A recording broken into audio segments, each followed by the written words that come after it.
সাংবাদিক বন্ধুগণ, দীর্ঘ প্রতীক্ষার পর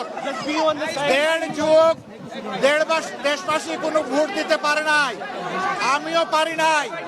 2014 সাল, 18 সাল, 24 সাল জেলেই ছিলাম, ভোট দেওয়ার সুযোগ হয় নাই। এই তিনটা ভোট হারানোর পরে আজকে আলহামদুলিল্লাহ আল্লাহ তাআলা আমাদেরকে ভোট দেওয়ার সুযোগ দিয়েছেন। আমি মহান রব্বুল আলমিনের শুকরিয়া আদায় করি।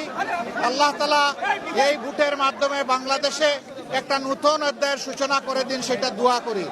আমি বিশ্বাস করি শুধু আমি না, বিশেষ করে যুব সমাজ যারা জীবনে একটা ভোটও দিতে পারে নাই, আজকের এই ভোটটার জন্য তারা বড় অপেক্ষায় ছিল।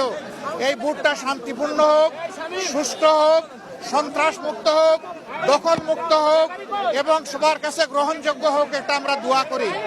এই ভোটের মাধ্যমে আগামীতে এমন সরকার গঠিত হোক, যেই সরকার কোনো ব্যক্তি, পরিবার, দলের হবে না, বরঞ্চ যে সরকার হবে 18 কোটি মানুষের, জনগণের সরকার। আমরা সেই সরকার গঠনের ব্যাপারে আশাবাদী। আপনারা আমাদের জন্য দোয়া করবেন।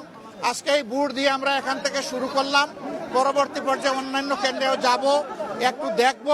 আমি আপনাদের সকলের সহযোগিতা চাই। দেশ আমাদের সকলের, এই দেশটা গড়তে হবে সকলে মিলে, হাতে হাত মিলিয়ে।